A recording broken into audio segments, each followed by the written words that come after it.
From UFOs to psychic powers and government conspiracies, history is riddled with unexplained events. You can turn back now or learn the stuff they don't want you to know. A production of iHeartRadio.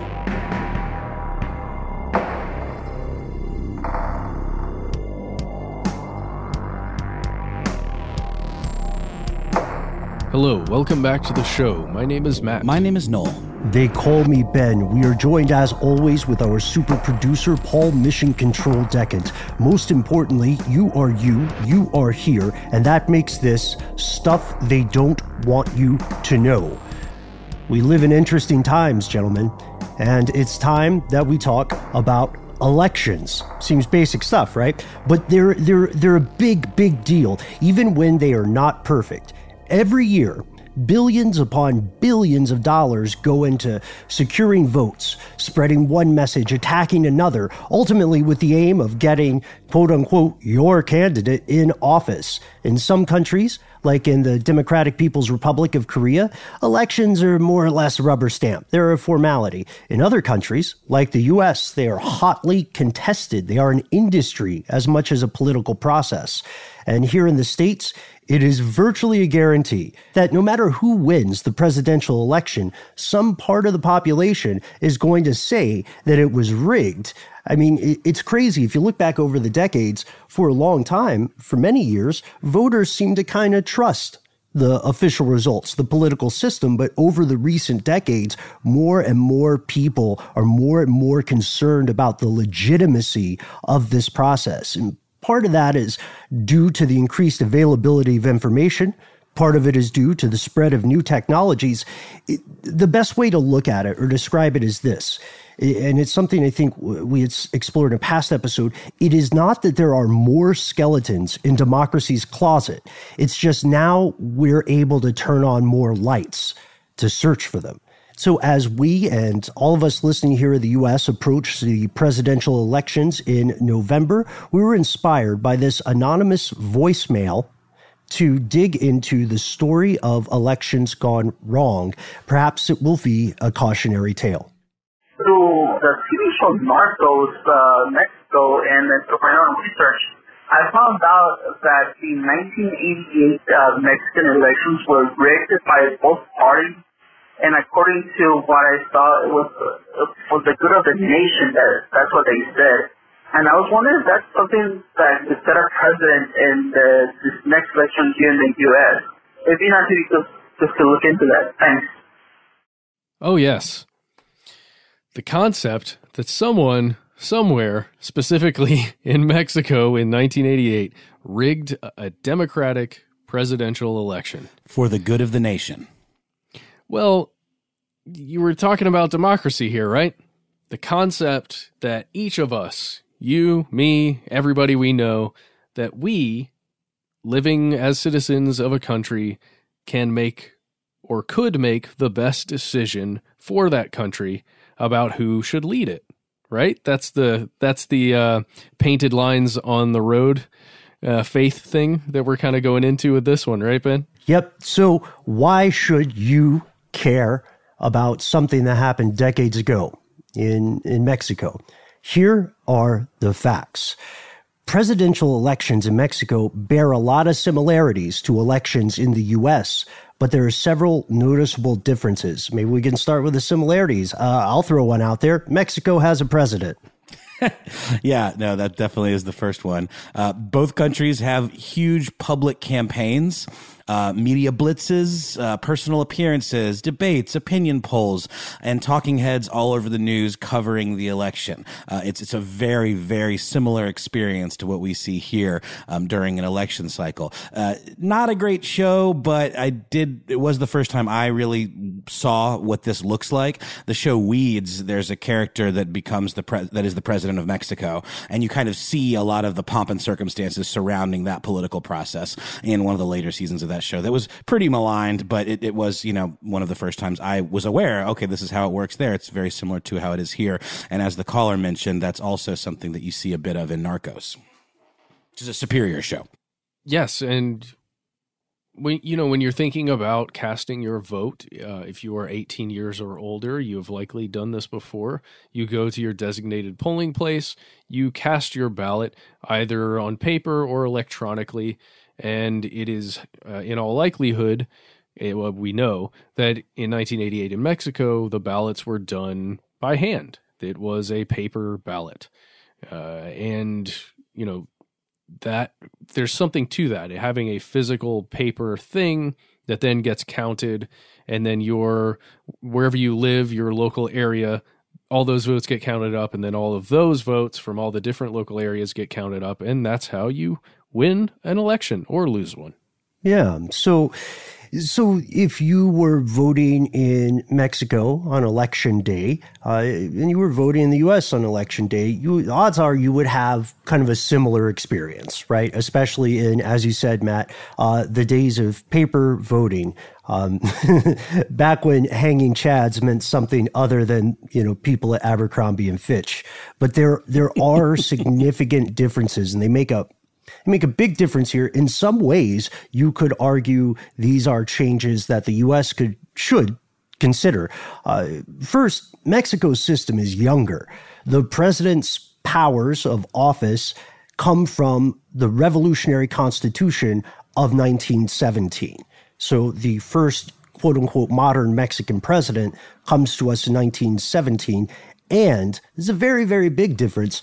Unlike a president in the United States, a president in Mexico cannot be re-elected. They cannot be elected twice. You get the one shot. Yeah, I mean, it's a longer term. We have a 4-year term for a U.S. president, but then, of course, there's so much that goes into the idea of being reelected. And I think, many folks who criticize the system would argue that reelection bid largely shapes the policies and the optics of that term and what was accomplished or not accomplished or goals, et cetera.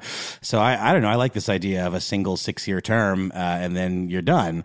And that's called, I believe it's called, pronounced sexenio, Ben, or a 6-year term? Yeah, that's correct. Sexenio, 6-year term. The main thing is full stop. Once you were president, even for an abbreviated term as like a caretaker of some sort, you can never run again. That is seen as too much power. There are other differences as well. One of the big ones is the day of the week. Here in the U.S., you vote for people on, for some reason, Tuesdays. And in Mexico, elections always occur on Sundays. I kind of like the ring of Super Sundays over Super Tuesdays, personally. The alliteration's got that going for it. Yeah, another major difference here is that in 1988 in Mexico, there was not a pandemic going on. So people actually went out physically to vote. They didn't have to get paper ballots sent to their house or, absentee ballots or do anything online. Again, hampered a bit there by the technological side, but you had to go physically and do this. Oh, and here's the other big thing that we've talked about on this show many a time. In the United States, there are how many presidential parties that can vie for election? Oh yeah, just two. Just two. In Mexico, on the other hand, there are 3 principal political parties, but the really good thing here, and this is maybe similar to the U.S., there are a bunch of, smaller parties in Mexico where if you think about things like the Green Party or the Libertarian Party, there are multiple parties here in the U.S. as well. They just don't have much power when it comes to being able to secure enough votes to win an election. By design, yeah. And I believe we've talked about that before. The way the funding works is as a party in the U.S., if you get a certain portion of the vote, then you get federally matched funding of a certain type. It's tremendously, unreasonably, cartoonishly difficult for a third party to break through in the U.S. And again, that's not a bug, that's a feature. It's very much by design. But Matt, as you said, there's this plurality of parties in Mexico, and this also goes into how the winner of the election is decided, right? Yes, it gets a little complicated when you're thinking about elections in the United States because we have this thing called the Electoral College system. Again, we have spoken about this before, and it's a bit weird because throughout the Electoral College or within this system, each state has a certain number of these votes.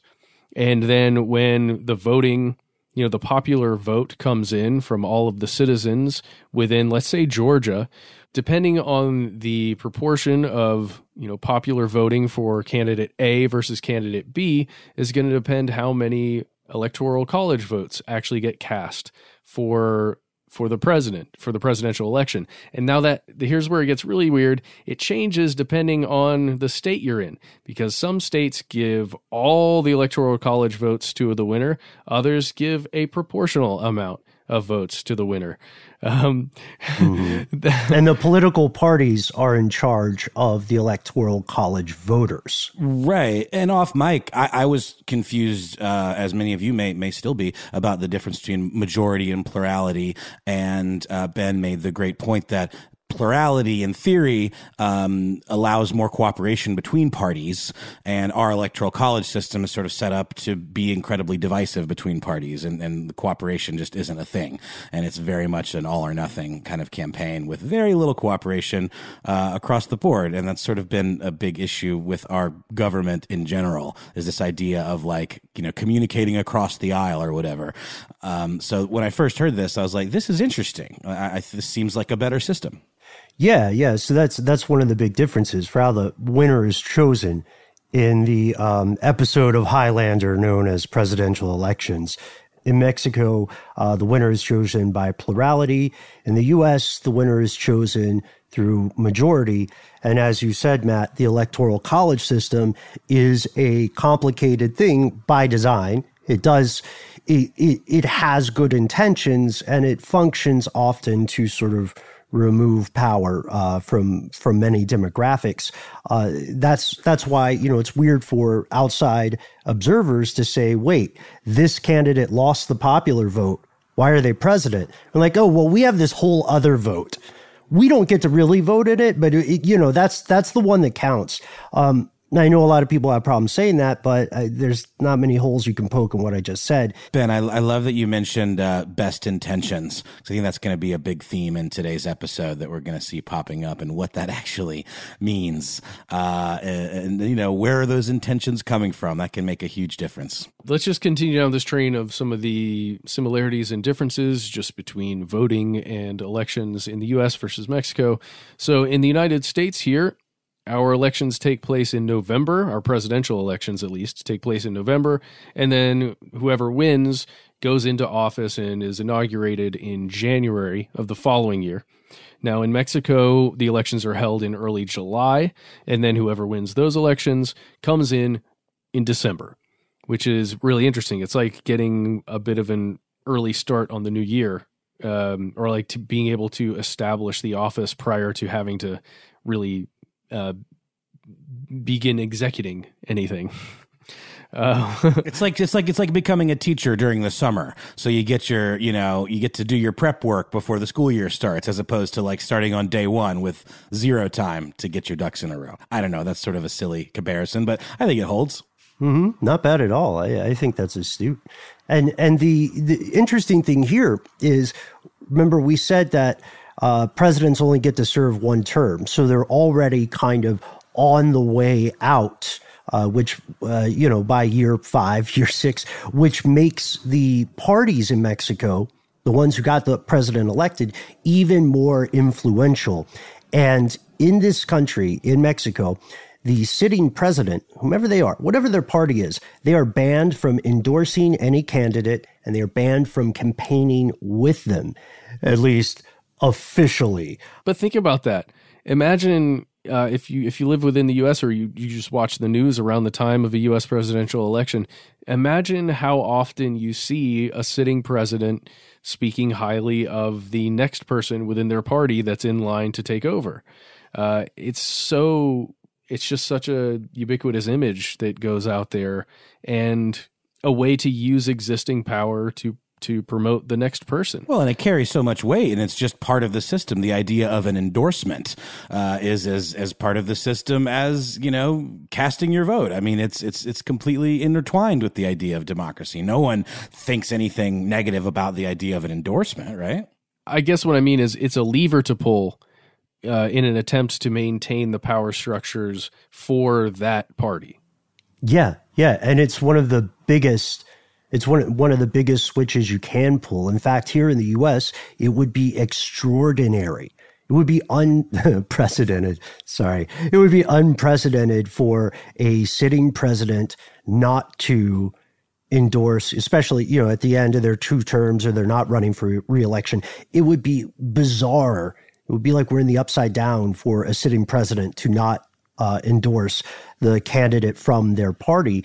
And, there are many other differences, especially when you get to the congressional voting levels and nuts and bolts of that, as well as the physical way voting is carried out. But for what we're exploring today, that's what you need to know about the presidency in Mexico.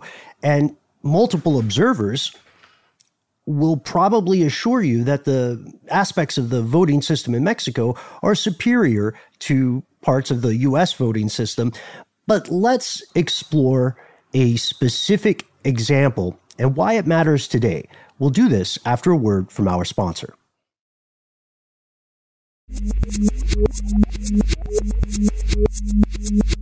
On July 6, 1988, Mexico held its scheduled election. This was part of the normal political process.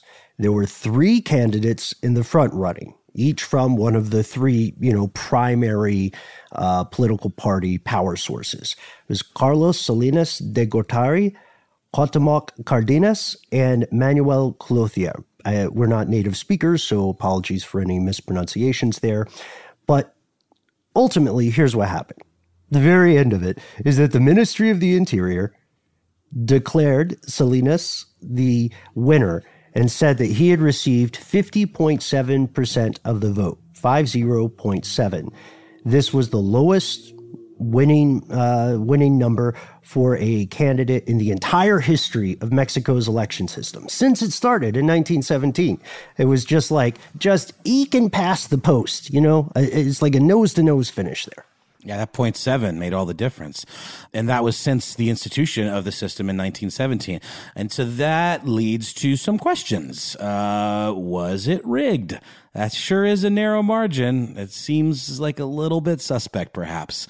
And it turns out there were some reasons to be suspicious of this. There were problems with the process from the offset. Initial results from around the capital showed that Mr. Salinas was losing quite badly to the opposition leader, Mr. Cárdenas. And people started to claim from those early days that the election was rigged and that Salinas was not the true president. And, it's something that is pretty common.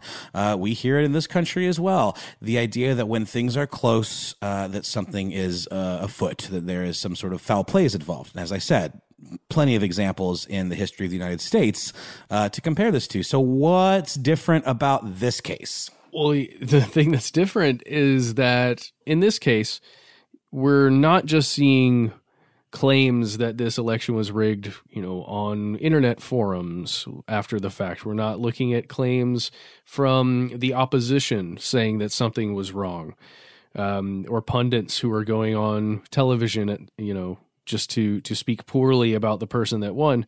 No, we actually have somebody that came forward in 2004, a man named Miguel de la Madrid, and he confirmed everything. So the big question is, can we trust him, first of all? Who is he? Why does he matter? And there's an answer to that because, see, Mr. Madrid, this was the president of Mexico at the time of the election in 1988. So he was the guy sitting on the throne when all of this went down, and he is the guy who has come forward to confirm it. Here's where it gets crazy. So was this vote compromised? Years later, the answer seems to be emphatically yes, 100%. In a fairly lengthy autobiography released in 2004, it ran about 850 pages. His former president, Mr. de la Madrid, recounted how he and other government officials who are also associated with his party, the Institutional Revolutionary Party, or PRI, as it's called, they were terrified that the opposition candidate, Cardenas, would win the vote.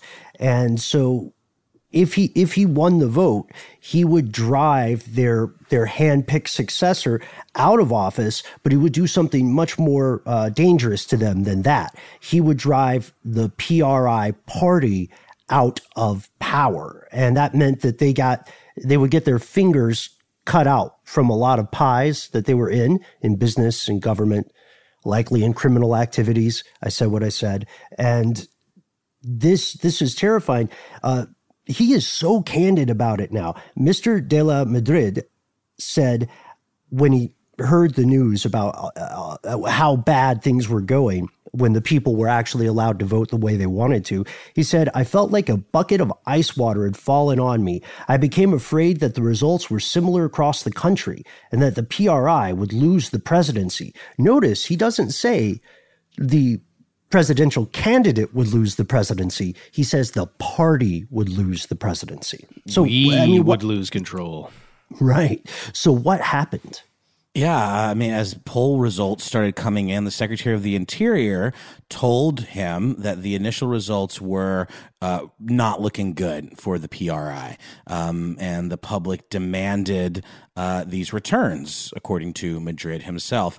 And rather than giving those results, the government lied and said the computer system had crashed or there was some kind of fatal error, failure. And the president of the PRI told Madrid, quote, "You have to proclaim the triumph of the PRI. It is a tradition that we cannot break without causing great alarm among the citizens." Yeah. Yeah. It got really weird because I don't know if anyone listening can remember back to the 2000 elections when the candidates were George W. Bush and Al Gore here in the United States. And there was great confusion in this country when the media, various media organizations began coming forward and declaring that one of the two men had won with, only a fairly small or moderate proportion of the votes coming in. But all of these media companies were using different models to figure out if we have this proportion of votes at this time, then we can declare this. It just became very strange, and lots of people got it wrong and quickly, but they made those mistakes early, so it felt like that was the reality. But that's the thing. That we have to remember. There's the fog of war, right? And there's the incompetence that can always occur. But then also these are commercial media outlets reporting this. They depend on advertiser dollars. And it is fundamentally true that they are getting pushed behind closed doors. I think of it as like, we were thinking of the right word to describe shenanigans. Maybe we call it shenaniganosity, right? Both the type of the shenanigan and the direction and speed at which it travels. You can trace this stuff. There's a reason that in 2000, Fox News was telling you something very different from what CNN or MSNBC or so on were saying. And the same kind of thing, not exactly the same, but a very similar thing was occurring in 1988 there in Mexico in July during this election, where the opposition parties, as they've got their own teams that are looking at results as any and all communications are happening. And these candidates, so we've got the three candidates, right? One of them is in the PRI party, and then the other two are not. The opposition candidates to the PRI are coming forward and saying, hey, we are the winner. Look, it's clear from the voting that's come in thus far. We won. Thank you very much.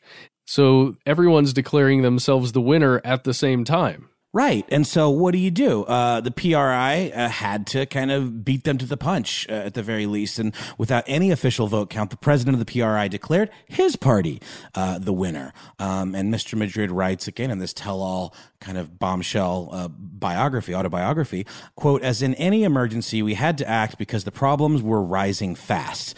There was not a moment for great meditation. We needed agility in our response to consolidate," there's this word again that gives me chills, kind of, "the triumph of the PRI." Oh, and blaming it on computer malfunction wasn't like some kind of, reach. I mean, the infrastructure responsible for accounting these votes had broken down at least 2 times. Yeah, under mysterious circumstances, aka cough, cough, it was shut down, cough, cough, at least twice. But technical difficulties are a good thing to rely on. It's the old dog ate my homework of voting sometimes. And it's fascinating because this is the point where every minute counts. And, when we talk about the greater good here, just to plant a seed for some of our later conversation, it's important to note that these guys are practicing a psychological problem or a fallacy that's common with every human being, every person, which is this idea that what I think is good and is best for me, since I'm the main character of my story, is therefore good for everyone. Like, guys, I'm the protagonist. So what I want is you should automatically want it. You should care more about me than you care about yourself or other people. Nobody ever ultimately forgives other people for the great sin of not also being them. And in politics, we see this writ large. Like, I think it's a really interesting question. That line about like, we need to have the triumph of the PRI because the implication there is that we are then guaranteeing stability for the country. That's something good for things to remain the way they are. It's just interesting. It's not like they're, Monty Burns-esque wheedling their fingers around, or what is it? What's it called? Steepling their fingers and going, yes, let's let it burn and then kick puppies down the street. They think they're doing good.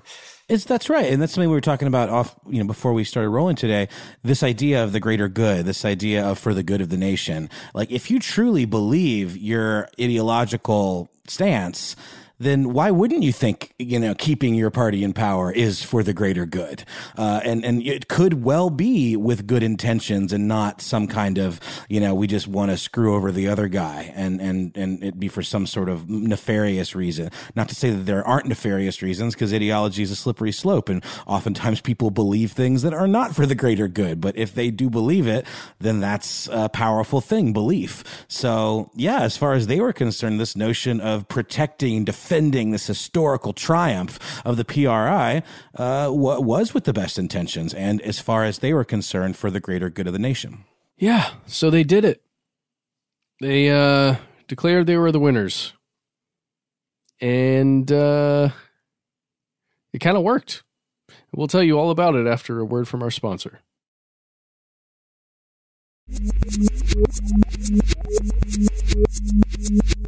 And we returned. So it's not a conspiracy theory. The acting government of Mexico, despite all the laws against endorsing or, tipping the scales, he conspired with his entire crew, his entire cohort, and his colleagues to rig the election. The world's media was aware of the controversy at the time. The immediate aftermath of this was not some kind of arcane secret to international observers.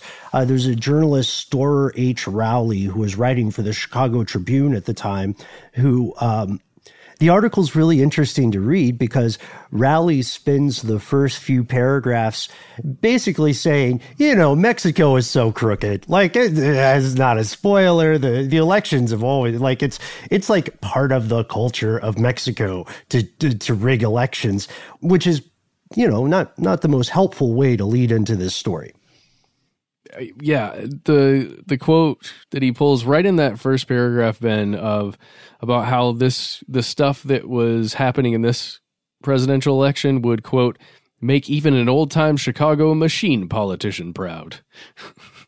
That's just like, whoa, exactly. Yeah, and then Rowley writes, vote rigging is a, quote, time-honored tradition, but these 1988 elections go a step further. And then we have the quote about the kind of vocabulary and jargon that sprang up just about this election and what people were doing. Kind of the way that you heard here and gone terms during U.S. elections, like the hanging chads. It's all about the hanging chads. There were versions of this in 1988 in Mexico. Oh man, yeah, this one really got me. The idea of something called vote tacos, which would be a single ballot folded over itself and then stuffed with 20 other ballots that are pre-marked, pre-filled out for the ruling party candidate. And then something called turtleism, which is the deliberate delaying of the opening of the polls in order to discourage folks from the opposite voting party to vote because of long lines, hoping to just kind of have them kind of throw their hands up and go home. And then back to what you mentioned, Ben, about, you know, whether or not they purposefully shut down some of these digital systems, electronic systems, this notion of cybernetic fraud, the government's use of computers to mold election data at will, whether that's just poll data or actually manipulating the voting record. What do you think, Ben? Combination of the two? I mean, I'm the worst person to ask, but I think we're all kind of on the same page here, that these tactics, they really happened, right? And we have to remember, 1988, cybernetic fraud was a very forward-facing term. You know what I mean? Like, that's cyber. That's crazy. That's before, remember in the 90s when everything was touted as being digital? This was like very almost space age, bleeding edge technology. And at the time, the other political candidates had their, each of whom declared themselves the winners. They had their own statements as widespread voter manipulation was coming out. Cardenas, who was a National Democratic Front candidate, said that if any of this stuff was true, and if it was all true, it would technically be the equivalent of a coup d'etat. And he's not wrong. He's technically correct. And there were all kinds of allegations coming forward from varying segments of the population in Mexico who had very specific allegations. And, if you look at that Chicago Tribune article that we mentioned above, you can see this stuff actually written out. They would come forward with things like what was known as carouseling, or what was known as a carousel, where groups of PRI officials, government employees, would go together in a group. It would be prearranged with the people running the polling place, and they would vote once at that polling place. Let's call it A. Then they would go together and vote at polling place B, and the people running that polling station would let them in too. And it was just kind of a known thing that this crew was coming through to vote multiple times. And if I'm not mistaken, that's similar to some of the Tammany Hall kind of corrupt voting practices that we talked about earlier, in terms of like a lot of similarities between the two. And one way that this was enabled was the use of this particular ink. Like, how like if you take your kid to Chuck E. Cheese, they make you get a stamp on your hand and then one on your kid's hand. And then when you leave, they got to compare the stamps. Maybe people who don't have kids don't know this, but it's a thing. I was impressed when I first experienced it. And that way you can't take someone else's kid. In that same way, they had a system of using this ink that wouldn't wash off to prove that you've only voted once. And someone named Catalina Precer, who was a housewife and National Action representative, who was a poll observer, noticed that they wouldn't let them use their own ink. They would supply this ink that would wash off more easily so that they could, get away with voting more than once, even though, to your point, Ben, there certainly were observers that were in on it as well. And then you had something called alchemy laboratories, which sounds desperately sinister. Right. You gotta love the name. Alchemy laboratories describes the practice of creating secret computer terminals to to function as an access point, a weak link in the transit from a voting station to the government tabulation center. So you could pop in from point A to point B, you could pop in that space between them, and then you could alter things to make it a little bit more pro-PRI or a lot of bit more pro-PRI. And these are just three of the specific allegations. These are three that were later backed up with very compelling evidence. But despite all of this, the political machine that the PRI had built rolled on. It was undeterred. Salinas became the president of Mexico, and the world media eventually shifted its ever mercurial focus to other affairs. Well, wait, you might be saying. Well, isn't there evidence of this now? Yeah, I mean, the president at the time fully confessed to what happened and to the fact that this was rigged. But in the years after that election, something very interesting happened. There's, of course, internal investigation and so on. And as these concerns are rising, they won't go away domestically in Mexico. Just 3 years later, in 1991, the Mexican Congress orders all of the physical ballots of the 1988 election to be burned. So you heard that right. Yeah, they literally took all the actual votes without recounting them or examining them or so on, and they set them aflame. So there goes the proof. It's incredible. Because we all know, everyone listening knows that when voting is electronic, no matter how it's done, that information, that data, no matter how encrypted, can be manipulated. If you are intelligent and have trained yourself and are good with systems, you can manipulate that information. And now, especially if it's basic information coming from paper ballots, that's just recording how many people voted for who, and you've got 3 names on that ballot, and people are using ink or, chads. They're not using chad. They're using ink in this system, at least from what I understand. If you're getting rid of the paper ballots, the only thing, the actual receipts, if you get rid of those, you can never prove that the data on a computer that's stored there is going to be real or not. Or it's certainly much more difficult. I mean, there are like computer forensic specialists that can, see if things were, there's certain like little markers and way. But yes, 100%. Well, in the end, it's whatever was inserted, whatever was put into that machine the first time, right? I mean, that's what you're going to find. And even if it's been manipulated, I'm just saying, like, that's the best you can do now is get the initial. It's the very definition of a paper trail, right? I mean, it gives you something physical that you can look at and say, see, we have them here. But they didn't have them because they burned them. Well, and they did it before their party even had the potential of losing power. Right. Think about that. The midway point, it's 3 years into a 6-year term. There are 3 more years that'll pass in which this new cycle can deviate. But surely you might be asking, surely there were consequences. I mean, come on. This is a huge country. This is a country that is at the forefront of so many things. Surely someone is going to, at least get scapegoated, right? Like whenever politicians get caught here, it's kind of a hazard of the job working as an underling that one day you may be on that stone chair. One day you may be the sacrifice at the altar to save your boss. But get this, there were no legal ramifications. There were just none.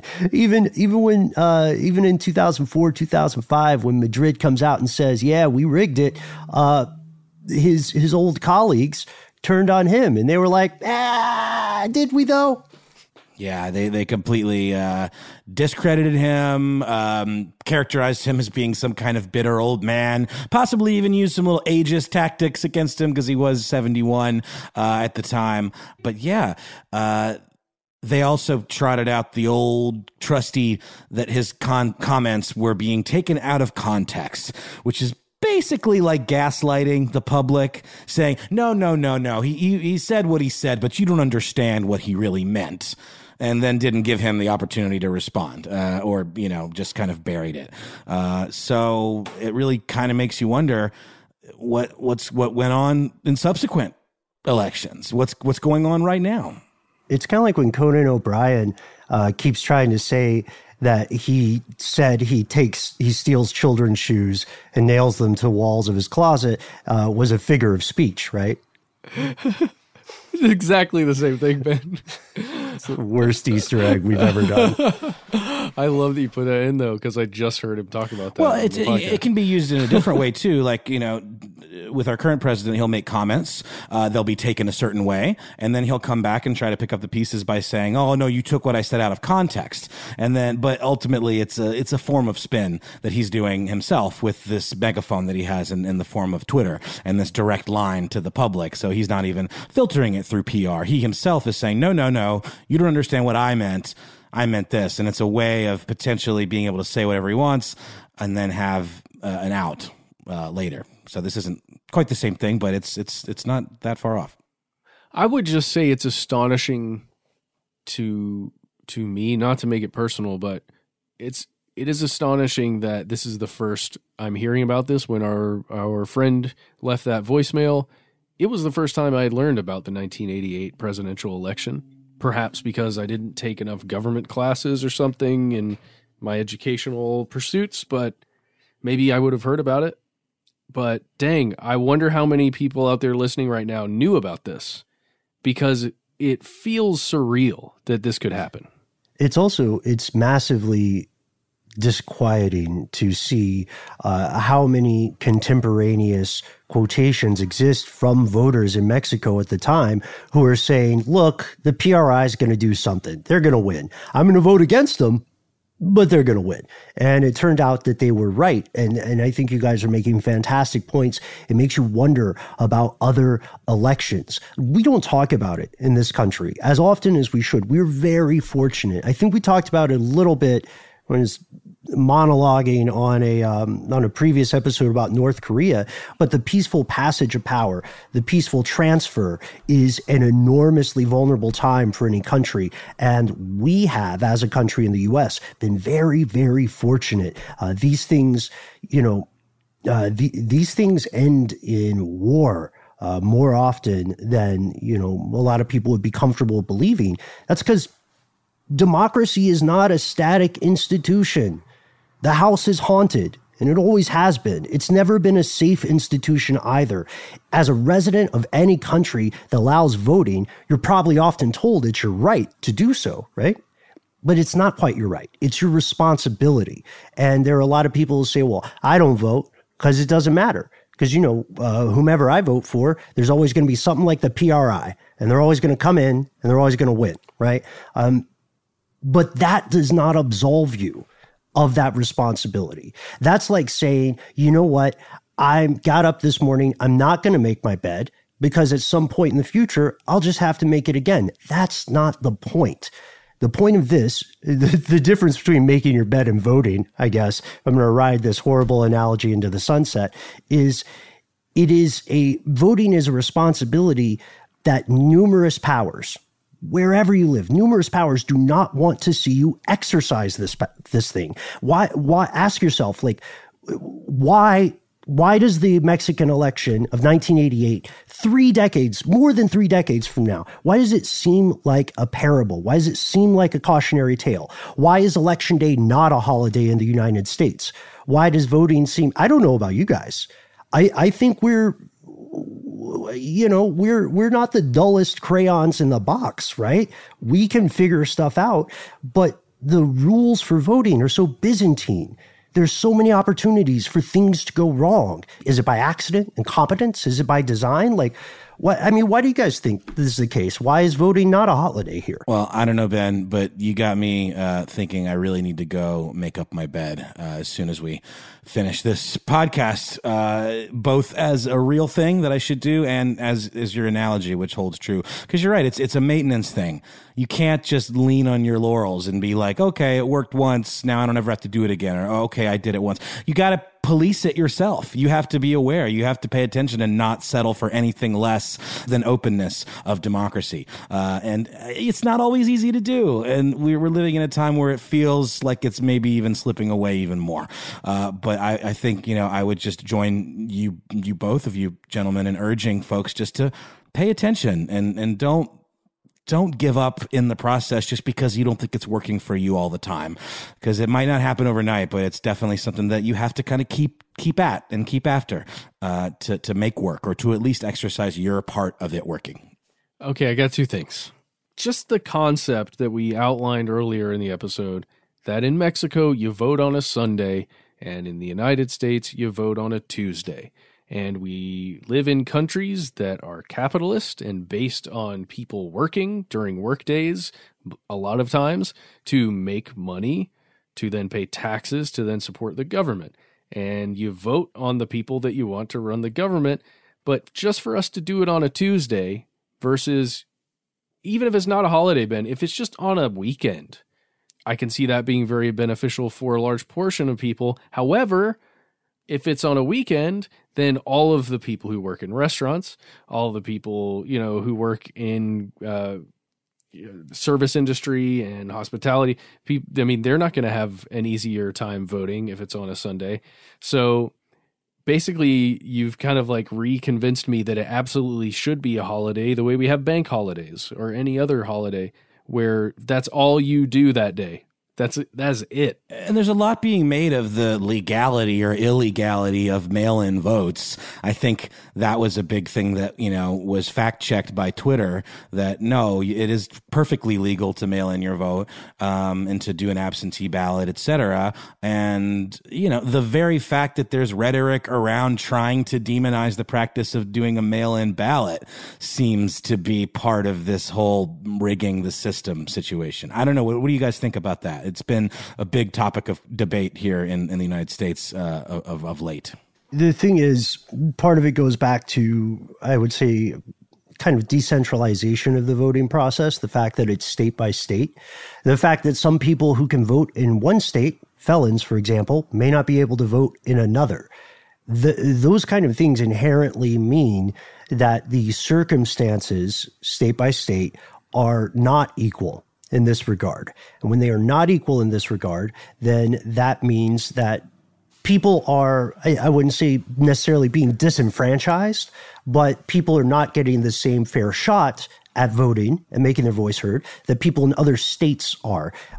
This is profoundly important. We do have systems like early voting, right? Absentee voting, and so on. The primary objection now, the cause du jour, as we approach November in this country, seems to be, in this cycle, the idea of mail-in voting. The opponents of it, correct me if I'm wrong here, the opponents of it say it provides an opportunity for voter fraud, right? And then the proponents of it say, I would like to vote without having to risk getting fired. Legally in this country, an employer does have to allow you to vote, to go vote, but how on earth is that enforced, right? And when? There's also a pandemic going on. So if you can ask people to risk some time out of their day to vote as an educated voter, but if you are putting them in a position where you're forcing them to expose themselves to a potentially fatal infection, I mean, that's not something, there's not anything in the Constitution that says you must risk your life to vote. So it could lead to self-selecting disenfranchisement. I mean, to your point, Noel, the big thing about mail-in voting, the two big ideas at loggerheads here are the idea that voting is important in this country and we should therefore make it as easy as possible for as many people as possible to voice their opinion. And then the thing opposed to that is the idea that someone will make thousands or hundreds of thousands of fake ballots and put those in. But that would take, I think we walked through it before, that would take so much work for such a small return. You would have to be super strategic about it. you would have to, I don't know. It seems, I'm not going to say it's a made up concern because there are cases of voter fraud, but it seems to be a concern that is being exploited and misrepresented in the discourse today. Well, it's also like not, let's go beyond disenfranchisement to disenchantedness, I guess. If you're already feeling, like, why bother? And then you're inconvenienced to the point of feeling like you have to go out to the polls and risk your life and your health to vote, you're probably going to stay home. And that's something that I think is being exploited as well, that level of disenchantedness toward the process and this pandemic, and potentially getting an outcome by saying, oh, no mail-ins. You got to go in person. When the president himself didn't do that, he mailed his vote in and drove past the precinct where he could have voted in person, which has been a historical thing that presidents have done, and made a big kind of PR move out of it for whatever the reasoning behind it is. It is a thing that I always remember seeing the president go to the ballot box and vote for himself. That's the thing. Maybe if you are to that enormously important point about disenchantment, maybe if you are disillusioned, disenchanted, well, first off, you have every right to be. Maybe if you are, think about this. I once tried to explain to someone who was very anti-voting. I once tried to explain the most realistic, on the ground, selfish, self-motivated reason to vote. Even if you don't care about other people, here's why you vote. It is you buying the right to complain for another 4 years. It is you now, because you voted, because in some minute, infinitesimal way, you tried to do something, so now you can talk about it. If you didn't try to vote, then why are you pretending like you care in year 2? You know what I mean? Because you didn't care that day you had the chance to do something about whatever your problem is. And that sounds cold and brutal, but it is true, and it should be a motivating factor. And of course, voting is like the bottom of the barrel kind of thing. You can get active with your community. You can vote in municipal elections. You can make your voice heard at town hall meetings. But of course, then it becomes an issue of time, right? Because to your point, Matt, there is a capitalist society. Eventually, your employer is probably going to say, look, you can't keep going to these comptroller meetings. You have a job. What even is a comptroller? I'm kidding. It's a cliche at this point to not know what a comptroller is. It's just the most esoteric sounding job. It's something to do with it's like being a treasurer. I don't really know still. Oh, Matt and I figured this out. It's an accountant of a type, right? Yeah, it was a financial thing. Yeah, got it. Yeah, man. Those are important.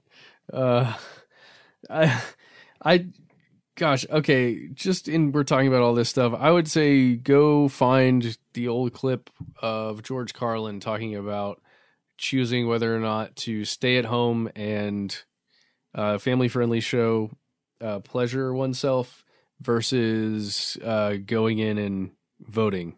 Just choosing between those two things. I would listen to that clip from George Carlin. It's kind of what Ben was saying, basically. So what I would just note here is that this thing that occurred in 1988 in Mexico, where an election was just kind of stolen, it just kind of happened through official terms by people in power. The question for me then is, well, what happens to those people who were in power when this is just kind of an open thing now? You can look at articles on univision.com and you can see this election being talked about. You can see it being talked about with relation to the most recent presidential election that occurred in, I believe, 2018, where one of the officials, a man named Manuel Bartlett, who was a part of that 1988 election, he has actually been appointed to one of the higher administration levels within the sitting government by the then president-elect, I believe it's Obrador, who was elected in 2018. So you can see where even if you're an official who took part in something like this, if you're still on the same team as the people that maintain power, you're going to get to continue playing, basically. Yeah. Hey, you know what that reminds me of? Such a tangent. One of the guys who got locked up for the Enron scandal is not only out of prison, but he's getting back into the energy sector in a big way. He's super pumped about it. And is he going to do asteroids? Oh, God, who knows? Manuel Bartlett, though, I'm so glad you mentioned that specific name. He was the president of the Federal Election Commission in 1988, the person who kind of like heralds the official decision. And then he was appointed, fast forward 2018, as you said, he was appointed the director of Mexico's Federal Electricity Commission. So, he's not handling elections anymore, at least. But computers need electricity. That's where you can manipulate the vote.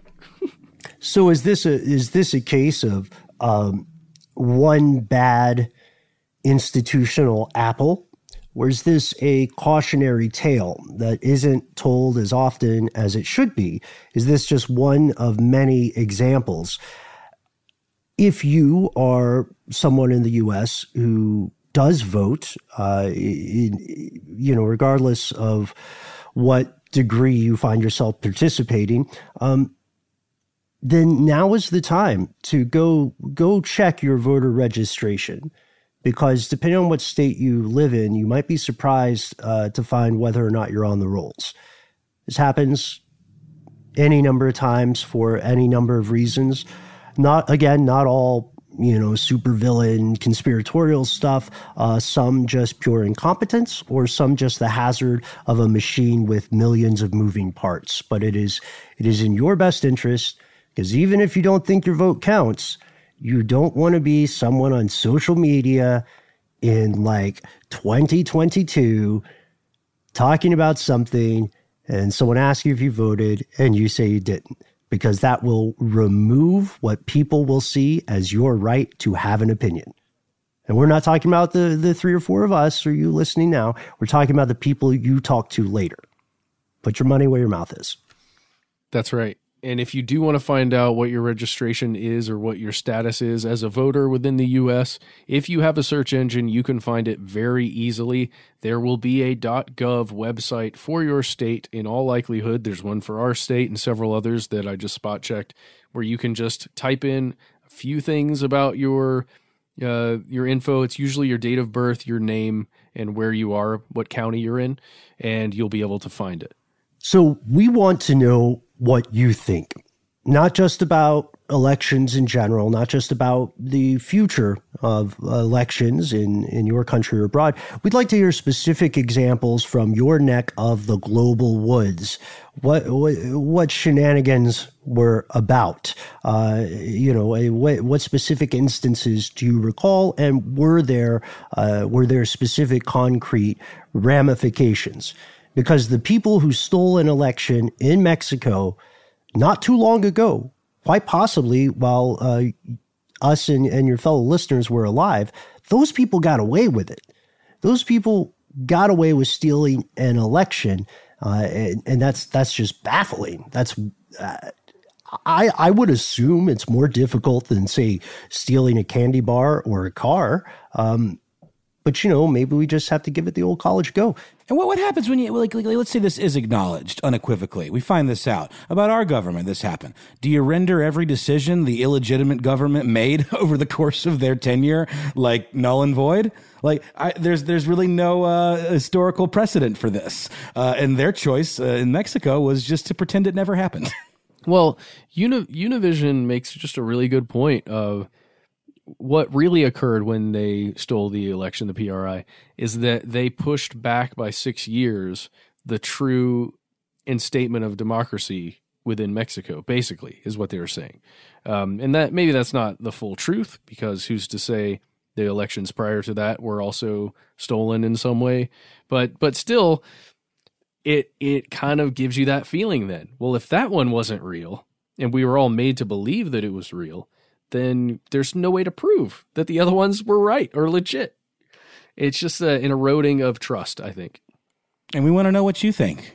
You can write to us in all the usual places on social medias, or we're Conspiracy Stuff Show. You can join our Facebook group, Here's Where It Gets Crazy. You can also, should the spirit so move you, find us as individuals. I am at Ben Bolin HSW on Twitter. I am, in a burst of creativity, at Ben Bolin on Instagram. I am at How Now Noel Brown, just hanging out on Instagram actively. I'm on Twitter, but I just kind of lurk, so I don't even throw that one out there. And I'm Matt Frederick _iHeart, I think. Maybe you'll find it or not. And if you don't want to use Instagram or any of those other socials, you can give us a call. Our number is 1-833-STDWYTK. Give us a call. You can leave a message. You'll hear Ben's voice. He'll let you know what to do. And once you do leave that message, it'll be about 3 minutes. Then you can call back again if you want to, if that wasn't enough time.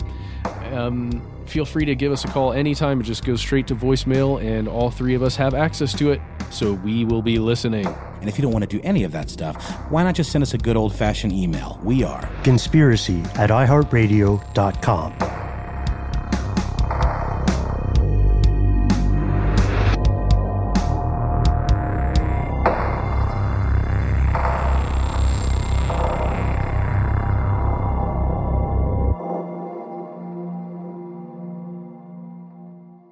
Stuff They Don't Want You to Know is a production of iHeartRadio. For more podcasts from iHeartRadio, visit the iHeartRadio app, Apple Podcasts, or wherever you listen to your favorite shows.